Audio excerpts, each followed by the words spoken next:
this episode of the Cinema Goodness Podcast. They took a big risk with the animation style.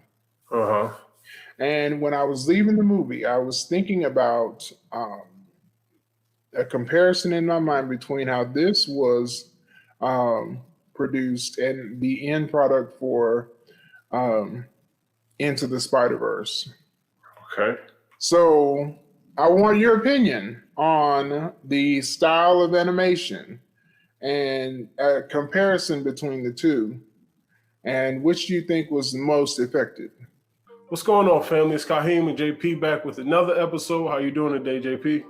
Man, I'm doing excellent. Glad to be here. I think we got a great episode coming up. Yes, sir. I'm excited for this one. We're going to be highlighting a Black creative, Tomi Adeyemi, very talented young lady. Also, we're going to be reviewing Teenage Mutant Ninja Turtles, Mutant Mayhem, awesome film. And we're going to wrap things up with a special segment, the remix, where we basically take a film and we kind of rewrite the ending and see if we can change things up a little bit. Very excited for this episode. Can't wait to get into it. So sit back, relax, grab some popcorn. Let's get into the cinema good. So y'all don't know, I thought I pressed record and I didn't. My kids busted. They kind of saved us because, like John, we would have been down the road on this podcast and realized we wasn't recording. Oh, yeah. Oh man, this is great. The kids are the saving grace. Yes, sir. Definitely, man. So let's go into this spotlight of a Black creative, Miss Tomi Adeyemi, creator of Children of Blood and Bone. She's an American writer, and she's a writing coach as well. Awesome young lady, man. And I remember you telling me about her book, Children of Blood and Bone, and you was telling me how good it was. And yeah, man, you want to kind of introduce her to the people? Well, yeah, I was introduced to her first book, and when I tell you, she has a great perspective. Her parents are Nigerian, but she was born here, so she is an American, but she has that strong cultural tie, to where her parents were raised, and that's the kind of household she was raised in.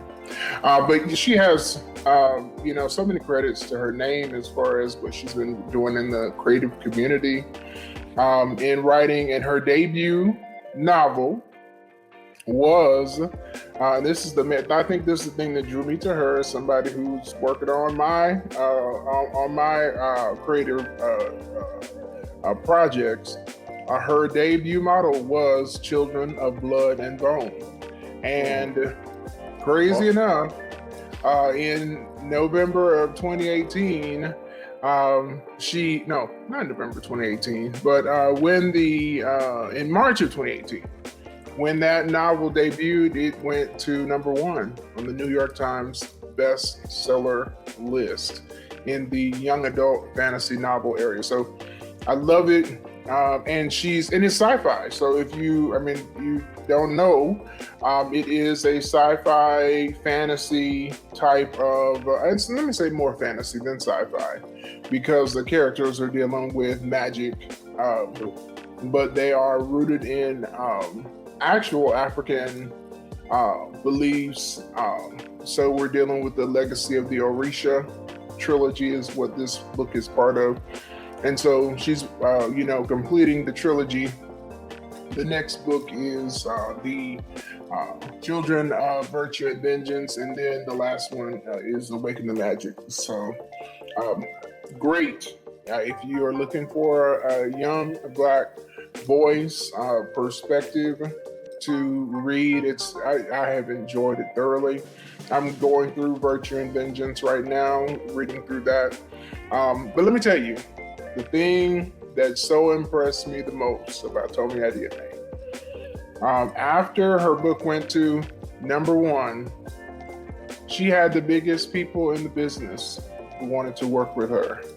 She had Disney, Lucasfilm, wanting to work with her, and had purchased the rights to her work.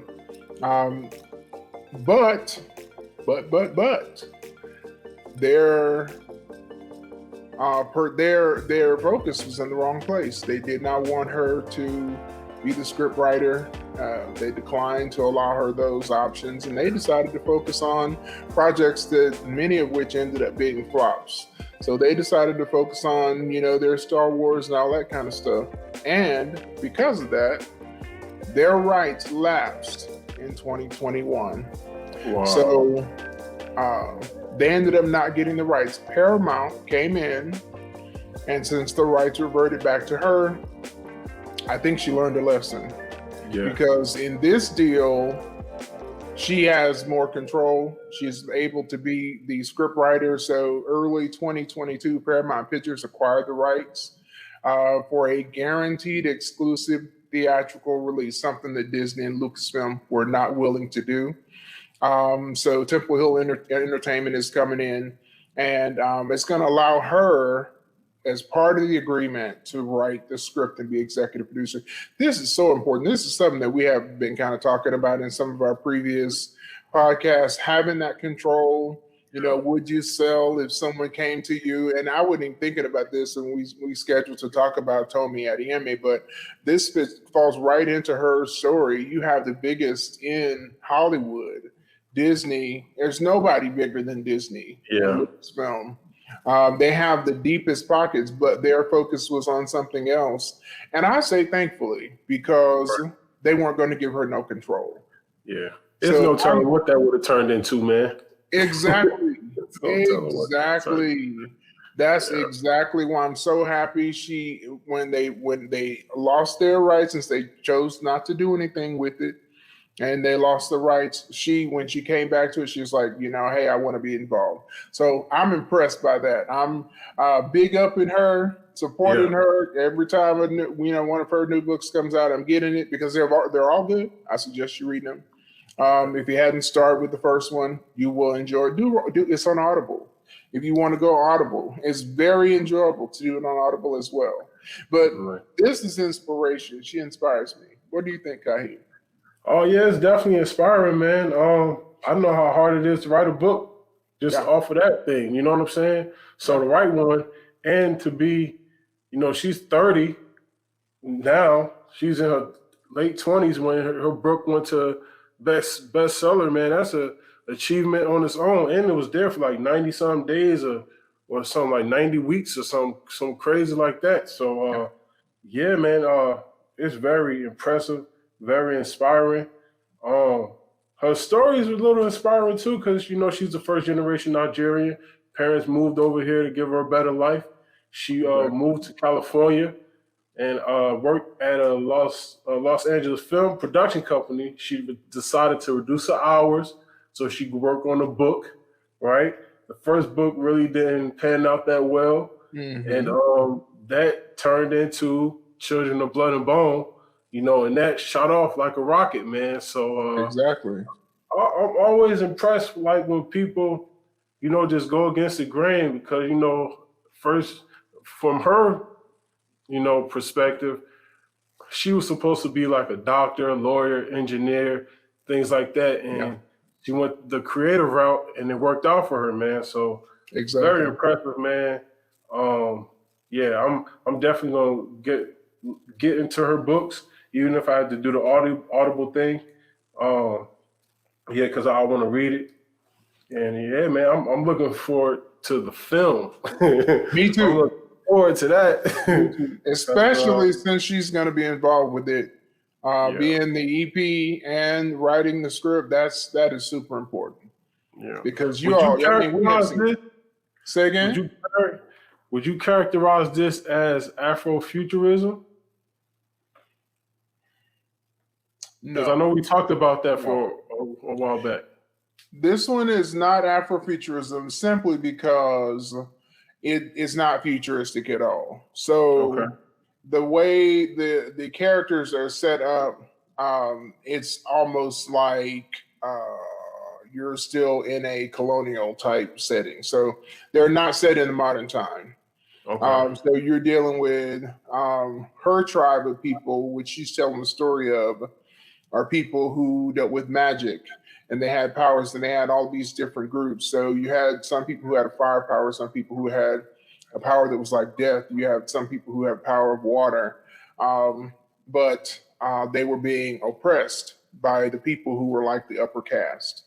And because they were threatened by the tribal people who had those magical powers, who had never attacked them, but because, you know, they were tribal, they didn't have the money. The people in the upper caste had the money, and they were the king and all, have those types of titles. So that's the way it's said. So it has the afro, it just don't have the future. Okay. It's not futuristic. So you're getting more of the, the king of this area, and these people are tribes people.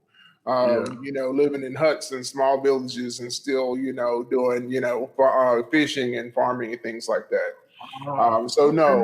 But I don't know.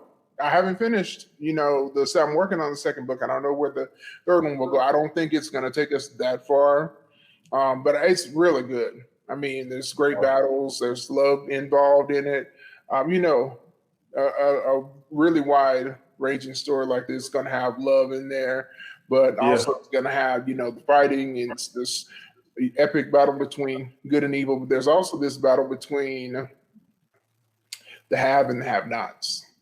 And then how that gets flipped. Because when the tribal people whose powers have been taken away by their oppressors, when they're able to regain their ability to access their magic, then there's a turn, the tables turn, because they've been being oppressed for so long.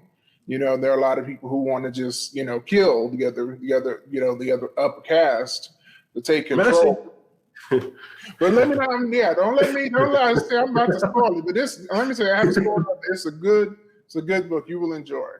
But I'm so impressed with her. I look up to her, and I hope to join that New York bestseller list. And I'm Kahim too. Man. Yes, sir. Awesome. Yeah, man. Tomi Adeyemi, born August 1st, 1993. Oh, that makes me wonder, what have I done with my life? Good God, this girl is young. Oh, man, everybody got their own path, man. You're right. That is exactly how you have to look at it. That is absolutely. Think about Steve Carell. What was he, 50 when he got the office? There's a whole list of actors who, not just actors, but people in different areas, different parts of entertainment and creative fields, who they wrote their works. They did their stuff that made them big was when they were older. Yeah, man. Everything happens in their own time, man. Exactly. Excited for her, and like, it's big. We were just talking about that creative control, so that's really big. I'm really happy for her and that part, So, exactly. Awesome, man. Awesome. Tomi Adeyemi. And she was named for Forbes 30 Under 30, man. And Times 100 Most Influential People of 2020 in the Pioneers category, man. So she's doing big things, man. And she only 30. So, yeah, that's exciting, man. Black excellence, bro. Right? Yes, sir. All right, man. Let's go. All right, man. So we're moving on to our new movie review. Teenage Mutant Ninja Turtles. Mutant Mayhem. Mutant Mayhem, man. And my kids were so excited, man. They didn't even know we was going to the movies. And when they got there, you see the poster outside of the theater or whatever. It's like, Turtles, Ninja Turtles. I'm like, y'all gotta calm down, man. We ain't going to hear all of that, bro. But they had a great time. We went late. And like I said before, man, I know it's a good movie. And when we go late and they stay up through the whole movie and they got the energy, they want to take a picture, they want to talk about it on the way home, which one's your favorite, all of that type of stuff, man. So yeah, man, it was a good film. Let's go ahead and get into the synopsis, man, if you will. All right. After years of being sheltered from the human world, the Turtle Brothers set out to win the hearts of New Yorkers and be accepted as normal teenagers. Their new friend, April O'Neil, helps them take on a mysterious crime syndicate, but they soon get in over their heads when an army of mutants is unleashed upon them. Hey. Yeah, man. They kind of went a different route with this one a little bit, man. From what I remember about the Ninja Turtles, and it was a fresh perspective, man. And I was like, I was happy about that. I love the design, love the artwork, man. I like the comedy. I liked everything about the movie, honestly, man. I was really trying to find something I didn't like. Some of the models was kind of throwing me off though, like the way their mouth was shaped, and I guess it was kind of the stylistic thing about it, like it's a mutant type of environment, and it was just all like some of the faces was kind of warped, and that's just like a stylistic choice. But that kind of was like, I don't know if I like some of the people, but yeah, I like the story as well. It was pretty good, man. What you think about it? I enjoyed the movie. I went late too. There was just a few other people in the theater, but it was definitely enjoyable. I will say, animated movies, I don't care. I know some people write animated movies off, but animated movies have some of the best writing in Hollywood. When the movie started, they had me because first of all, they're kids. So we meet them. They are not, they have their martial arts training, but they have zero experience. Yeah. And they have this ultra strong yearning to be accepted. Yeah. Ain't that something, man? I was like, oh Lord, what?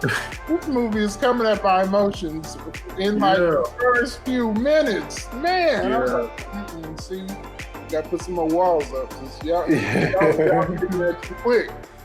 Yeah. That acceptance thing was big because it just makes you feel. Like, makes you think about some of the feelings you was going through when you was a teenager, going into this world, you don't really know who to trust, how to act, if you should be yourself, if you should not to, and making friends. And even though they're turtles, they really had put that human element in there, which is something I really appreciated about it, man. And then the voice acting, it's crazy, bro. They did a hell of a job finding these kids, man, to actually be the voices, man. Jackie Chan, Ice Cube, Paul Rudd, Giancarlo Esposito, like the cast, bro, was crazy. Yeah, man. Hannibal Buress, bro. Seth Rogen, John Cena. Man, it was crazy cast, bro, and they did a hell of a job with that, man. What do you think about the action? It was. Go ahead.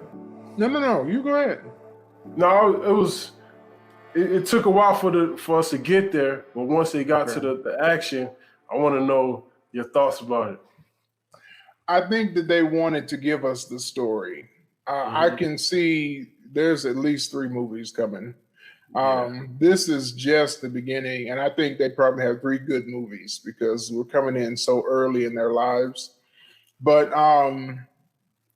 they held back on the fighting action to introduce the characters and to let us know it wasn't even just the turtles. It was the turtles, but it was their father. It was the scientist that ended up creating them, because his issue was acceptance as well. And they were like his babies. And how people were trying to steal people who wouldn't even accept him culturally or socially rather. And even April O'Neil, same situation. Every character, even though they were all coming from different perspectives, they were dealing with their own issue with acceptance from other people and acceptance of themselves as well. So, I think they took time to introduce that. So I'm okay.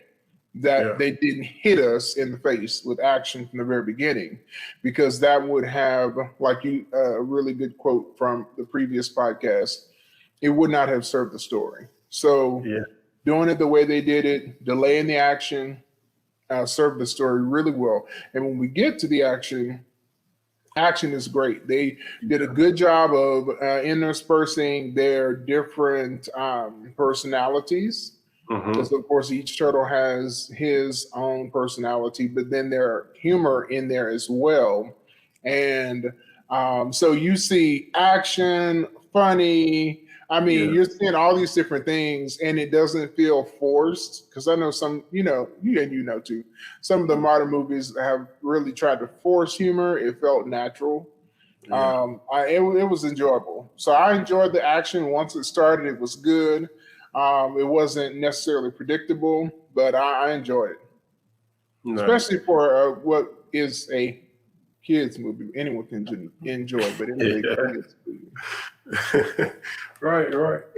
So we got this villain called Superfly, right? Played by Ice Cube, who did a great job, man. He did a great job. And Superfly is well looking for acceptance, but he finds that he can't get the acceptance. So he tried, right? So he's on the other end of the spectrum, whereas the Turtles, they not getting acceptance at first. They try even harder to get that, right? Well, Superfly, he doesn't get the acceptance. So he's like, to hell with all of them, right? I'm going to build this machine to wipe them all out, right?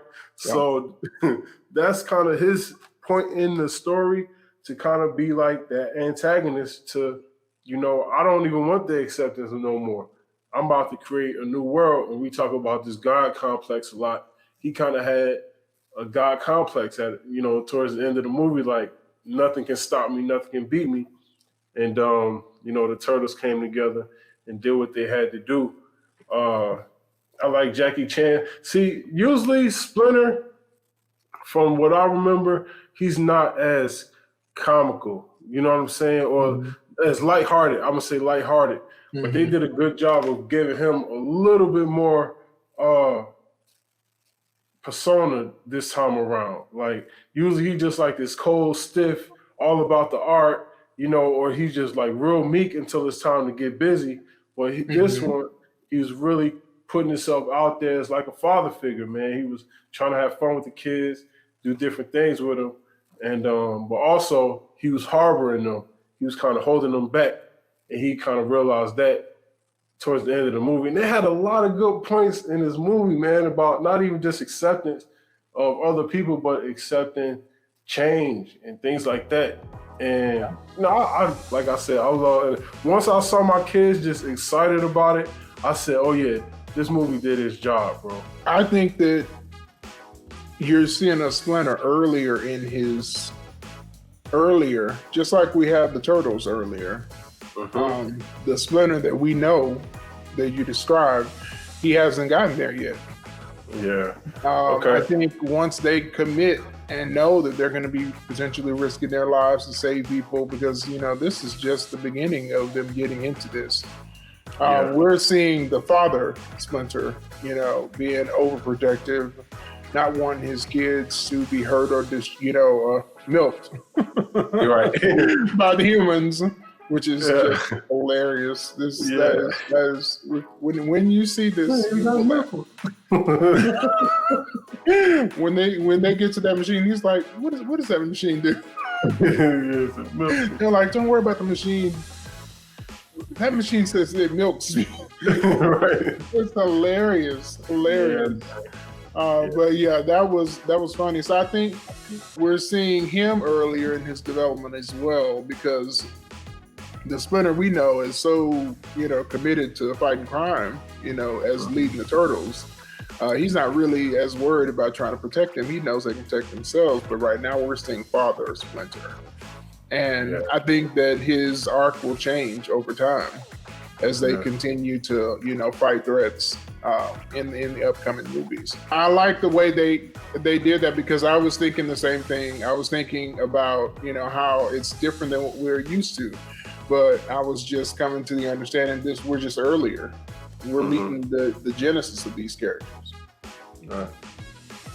Yeah, man, that's a good point. That's a great point. I was gonna say, speaking of arcs, they had Bebop and Rocksteady in there, and usually Bebop and Rocksteady are the cold villains, but just like the Teenage Mutant Ninja Turtles are young, Bebop and Rocksteady is young as well, and they just really try to enjoy life. So it is really dope that they set it so early so that the people who, follow the story could really love the arc of the characters. Because Bebop and Rocksteady gonna go bad. It's just how to get there and all of that stuff, man. So I'm excited about this, man. I knew it was gonna be good, but watching it was just like, it was satisfying. And then, towards the end of the movie, we got a little surprise with the main villain, Shredder, which was cool. And I was like, man, I'm trying to see how they gonna because I want to know if they're gonna do like Ivan Ooze, things like that from back in the day. Like Ivan Ooze was a villain that they had. And I want to know if they're gonna kind of put that in there, because a lot of Turtle films, all they do is Shredder. Like, he's the main villain in all the movies. So I'm hoping this time around, like they did with Superfly, they can kind of incorporate some different villainy in there, and push the product a little more, man. But yeah, very well done, bro. What would you give this film? Ooh, I would give it at least an 8. I would say probably 8.5. I enjoyed it that much. Yeah, I was on a 9. Okay. Yeah, man. I have a question. Y'all know you ought to be. I need to make a slide for this because I'm gonna have a question. Yeah. And this is one thing that kind of jumped out at me, so I wanted your opinion on it. Okay. So they took a big risk with the animation style. Uh-huh. And when I was leaving the movie, I was thinking about a comparison in my mind between how this was produced and the end product for Into the Spider-Verse. Okay. So I want your opinion on the style of animation and a comparison between the two, and which do you think was the most effective? Okay, the first point, the style, right? I felt like when you're coming up on animations, man, and you're dealing with a project. Let's talk, for instance, Spider-Man to the Spider-Verse. You try to adopt the main character's personality. So Miles, he's in not comic books, but he's in the graffiti, loud colors. Things like that. So the movie's gonna reflect like jagged edges, graffiti type of looks. So the Turtles, they're kind of adolescents. You know what I'm saying? They're kids. They're crayon and chalk and things like that. So their style is much more fun and lively and not so much in the lines, not so much as straight as Spider-Man to the Spider-Verse is. And I think they both work well. I'm gonna go Teenage Mutant Ninja Turtles Mutant Mayhem is probably a little bit more on, like, I like it a little bit more because it doesn't take you out of the film. You know what I mean? Their style doesn't really take you out. It kind of complements the story being told. Whereas you really gotta, like you were saying, that you have to go back and kind of watch it. Spider-Man Across the Spider-Verse, you gotta watch it again to kind of catch the story in little bits and pieces. But I think this one was just a little bit more straightforward, a little bit more fun with Mutant Mayhem, and it sounds like a cop-out, but this is how I really feel. It really goes with what serves the story. Like, I don't think Spider-Man's Into the Spider-Verse style would work for Teenage Mutant Turtles necessarily, because it'd have been too much. You know what I'm saying? The chromatic aberration, you know, all of that camera shake, all of the loud colors and pop and vibrant. I think it would have been too much for this story. The second question, which one I think is most effective? Mutant Mayhem, I feel, is more effective when you're trying to tell a story. Well, I think Spider-Man was trying to tell a story, but also change the way animation looks and how people perceive it, and try to use that art style to to tell the story along with the storytelling the story, if that makes sense. Like you said, the colors change in the background. They was using that to kind of convey emotion. You know, they really didn't do that as much as Mutant Mayhem. They didn't do that as much in Mutant Mayhem. They just told the story in animation. You know what I'm saying? Mm-hmm. That makes sense.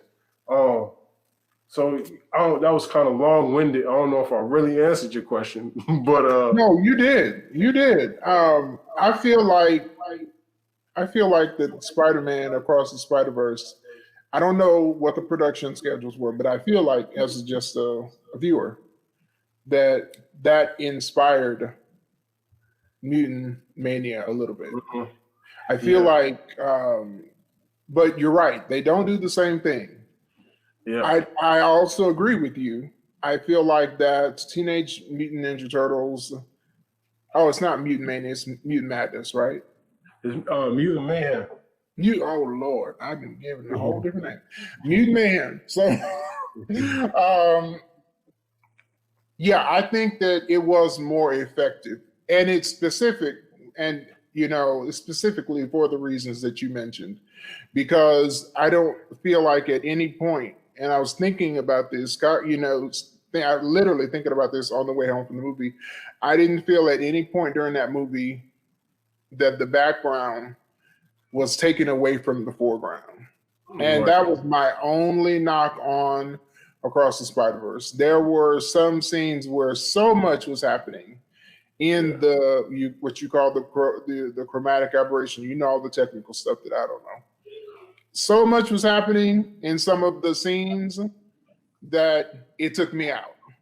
And I was focusing on, I was like, oh, what's going on back here? Oh, that changed. And then come back to the story. But I feel like they kind of reined that in, even though it's a different type of animation. I feel like I can feel that inspiration there for this movie coming from that movie and how they animated it. But I think they're both good.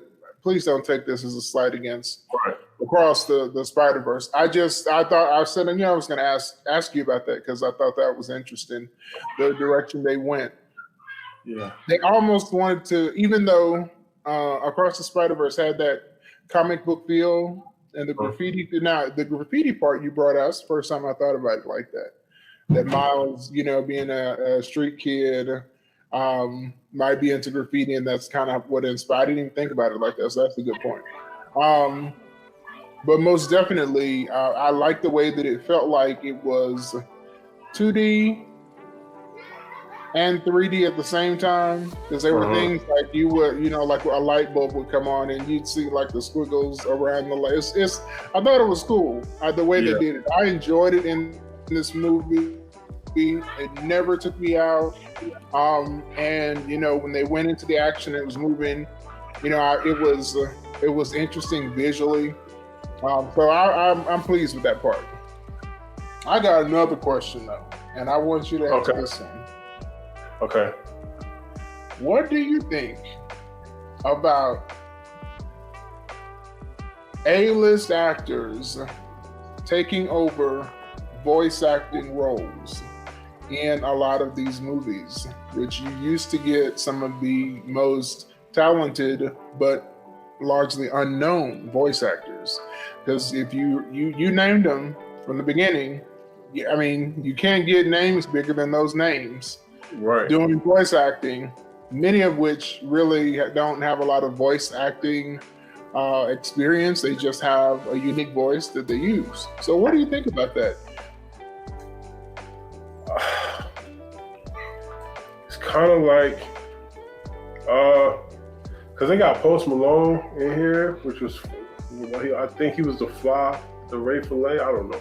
But yeah, man, that's a thing, man. I think because it's Seth Rogen, he probably had called some favors in, you know what I'm saying? Like Jackie Chan, Ice Cube and all of them people, and see it and did the table read and see if they kind of adopted the style and the person that they was trying to be, and also kind of like close your eyes and listen to them talk, and can you see them being this person? And if they can, if they could pull it off, you know, why not? So a lot of A-list actors probably don't want to get into, you know, voice acting because they feel like it's I don't know if people feel like animation is like a downturn, but it's not as accepted, you know, as live action. So, but I do think that giving B-list, C-list actors the opportunity to use this as a way to get their portfolio up is a great idea. But, you know, it just depends on if this person, if Ice Cube could really be Superfly, if that makes sense for the story. And if he can, and if he's interested, let him do it. Let it rip, you know? So, I think to go back a little bit, I feel that, you know, B-list, C-list actors should have that opportunity first, because this is a way for them to get in the door.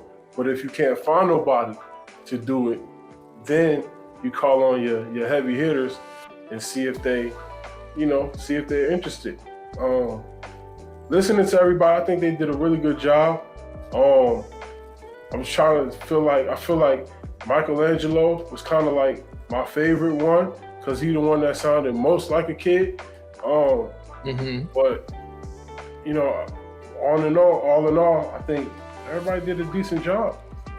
How do you feel about that, though? Because they got your boy in here, man. Giancarlo Esposito, man. He is. So how do you feel about the A-list? I will say this. I think that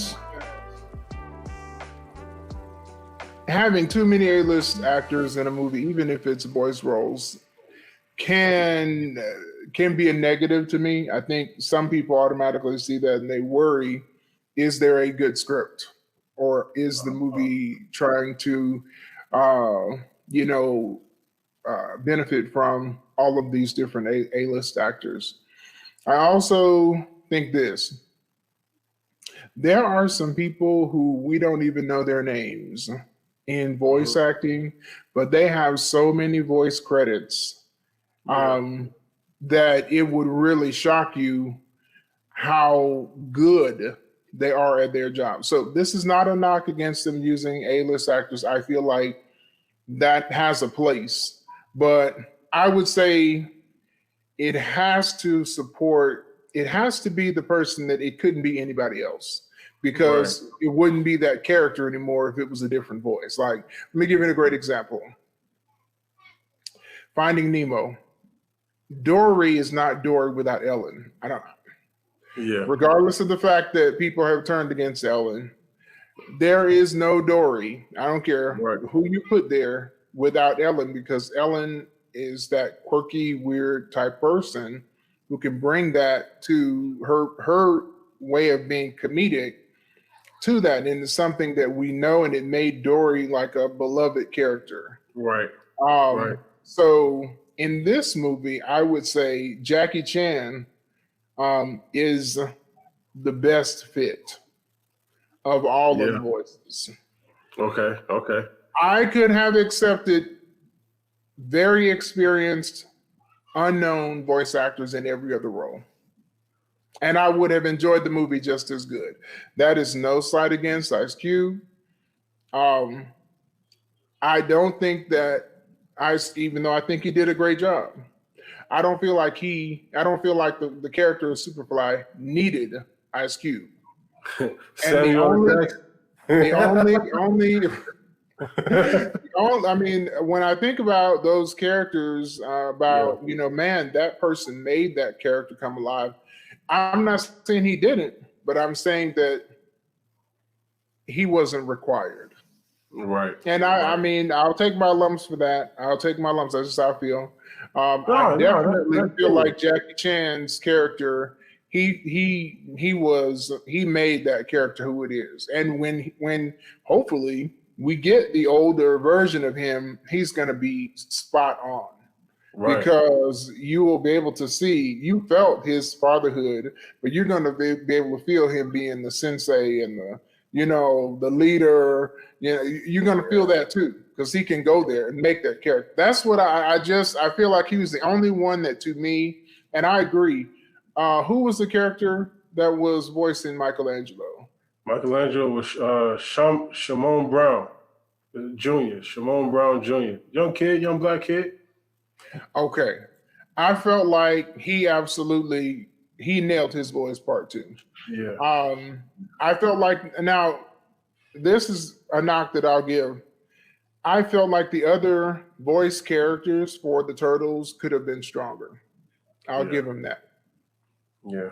I'll give them that. Because I want to be as fair as possible. I enjoyed it, but that's the only Turtle voice that stood out to me. Yeah. I could tell you right now, I don't know even who Post Malone was. They didn't need him. Yeah, he was Ray Fillet. He was the one that was singing. The one that was singing. Yeah. The one that was singing. Yeah. Gotcha. So that's my thing on it, and hopefully I explained my position. But I'm so glad that you gave your perspective and I was able to give mine, because I think in certain characters, absolutely, and I think from the filmmaker perspective, when you get to that table, when Ellen is Dory, when Jackie Chan is the father, because they are becoming that person. When you close your eyes, you can see it. I could tell you, besides that one turtle, the rest of them, they could have been more experienced voice actors. What's the black girl from In Living Color, who has done so many voice acting roles? She's one of the very few that's been in a lot of voice acting. Oh, she's been in The Simpsons. She does several Simpsons characters. Okay. I'm gonna look up her name. What did you think about April O'Neil while you're looking for her? Let's talk about her. First of all, let's talk about the black representation in this movie. Yes. I love it. And the hip hop culture references all through it. I love it. That was a big plus to me, and it made me feel like the Transformers Rise of the Beast.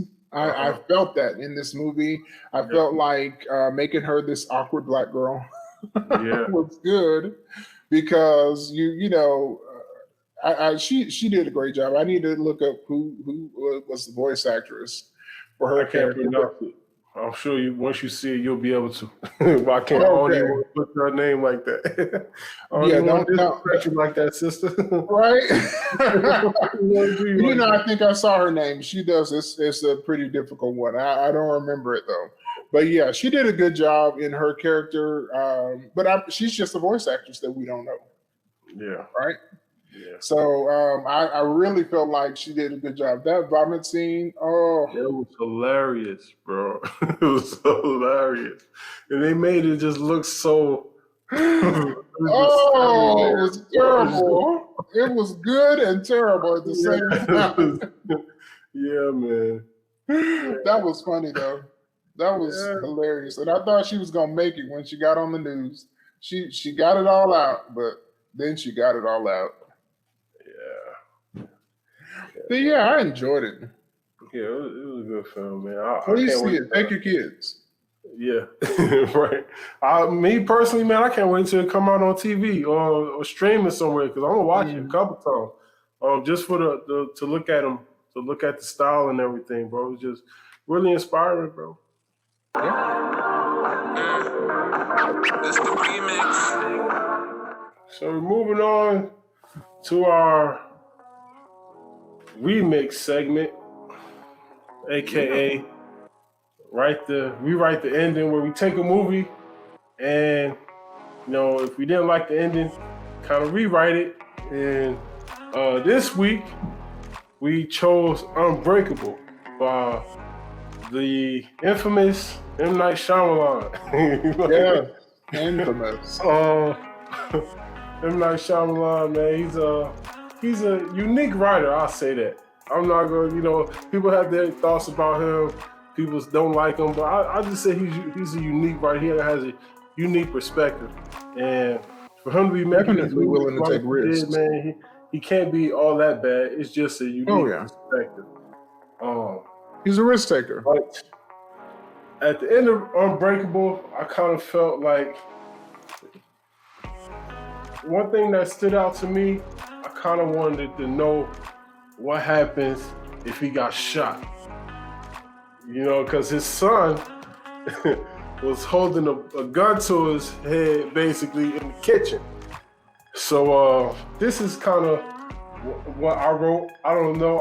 I can't remember Split or Glass that well. So nobody dies, but I do have a little input that I think, because I like sci-fi. So anyway, as the movie ends, Elijah, Mr. Glass, he kind of reveals himself to David, right? Him being kind of responsible for the crash, the train crash, the buildings flying, the plane crash, all of this stuff, right? And he's yelling to David as he's walking away, I'm not a mistake, right? I know why I'm here now, right? So that's kind of where I pick up on, and it says, I'm not a mistake. Elijah's voice carries over into the next scene. David's watching from the kitchen as his wife and son watches the news, and they see Elijah being arrested and taken into custody, right? The news reporters label Elijah as a mass murderer who suffers from an unknown mental disorder. David's son looks at him, sad, eyes watering, he knows it was getting close. So suddenly David gets a flashback of his son holding him at gunpoint, and his voice says, "It won't hurt you. I know it won't." And this kind of voice kind of fills his ears, right? And it snaps to reality, and David is in his basement on his workbench, on the workout bench, holding the gun, looking at it, right? He's looking at the gun, and he's wondering the extent of his strength, what will really happen if he gets shot, So he presses the gun to his hand, and he's shaking, and he's trembling. The adrenaline is going through his body, and he pulls the trigger, right? When he pulls the trigger, the gunshot startles his wife and his son, who's upstairs watching the news, and they rush down to the basement, and they see David curled on the ground, the gun by his side, and his hand is clenched, right? His wife walks over to him, and she sees him clenching his hand, and she opens his hand, and it's a crumpled up bullet in his hand with a black and blue bruise at the center, right? And they look at each other, and they look at David. He's visibly in pain, but he's unpierced by the bullet, and it cuts off like that. So that's kind of, I just needed a little bit more, because at the end it was just that Mr. Glass kind of speech. I didn't need that. I needed something else, because I was really wondering what would happen if this dude got shot, and they never kind of answered that in this movie. So I just put that in there to kind of give, I guess, the audience a little glimpse of, his strength and what he could really do. So, yeah, that's my ending, man. Like it, love it, hate it. I want to know if you're watching. There we go. Okay. So, great. I actually like that. That's a good way to end it. And it doesn't undo anything in the upcoming movies. Cool. So, good. very good. Very good. You're within continuity. Thank All you. right. So for me, my alternative or alternate ending, we end with Mr. Glass saying that I'm not a mistake, and David leaving. Mm-hmm. But we're going to erase him, Mr. Glass, being arrested. Okay. All of that goes away. Okay. Mr. Glass has been the mastermind throughout the whole movie. Mm-hmm. He would not be caught without a plan. So once he comes to his realization that he is not a mistake, he enacts his plan where he is able to escape, and he already has everything that he needs to start searching for the rest of the people that must either be on his side or against him. So this is the change. He goes free and the police do not catch him. And in the meantime, he starts searching more vigorously for the other people who are superheroes, essentially, or have superhuman ability, and finding their counterparts. And he starts to do that, in secret. That allows Split to still happen, because he's going to find, the ways, well, not to go too far into Split, but he finds the monster because he's in the hospital with the monster. Yeah, but, like the Horde or something. The Horde is exactly. Like, you got like different personalities. Exactly. So the change is he's going to go free because he's been a mastermind. Why would a mastermind allow himself to be caught by regular old police? Right. They don't even have any powers. No, he's going to go free. He's going to start finding all of those people and building his coalition to bring those people together. Man, on some Lex Luthor. Nice. Let's go. Now, man. That movie series is underrated. Yeah. But it actually is a really good premise. Mm-hmm. Yeah. When I went back and watched it, I went back to watch the movie, and I was like, you know what? I know this movie was panned really badly, but there's a lot of good stuff in here. Mm-hmm. Yeah. I mean, it may not have been perfectly fleshed out, but I mean, there's a lot of good stuff. Somebody could go back and redo that and remake it and probably have a hit. If they had the right, script writers and directors, I think. Yeah. I agree. I love the premise, man. Samuel L. Jackson did a great job. He did a wonderful job. Yeah, he did, man. He's the perfect villain, So yeah, I mean, I'm hyped about that. I was trying to find Split and Glass on TV, but I think it's on Amazon. I'm gonna have to watch it that way. Okay. But I love the 3-part trilogy type of thing, man. I think it works really well. M. Night Shyamalan, he need some other writers. I don't know if he write by himself, or if he has a writing team. But if he doesn't, I feel like he could greatly benefit from it, man. And the stories he tell. But some people hold their stuff close to the chest like that. They don't really want nobody else input. But that's another topic for another day, man. All right, man. If y'all seen Unbreakable, how would you end it? Did you like to end it? Did you love it? Did you hate it? All that good stuff, man. We want to hear from you. Yeah, man. Let us know what you think. Let us know what you think about the podcast. Anything else, JP? I'm good. Good movies this week. Yeah, man. Definitely. This is episode 21 or 20. Somewhere around in there, yes. Man, 2021 episodes, bro. We've been going hard, family. It's been exciting, man. Love talking about people, bro. Yeah, man. But we out of here. Until next time, You have a light that is out of this world. Let it shine and be the richness that this world deserves. Much love, family. Being rich. Peace.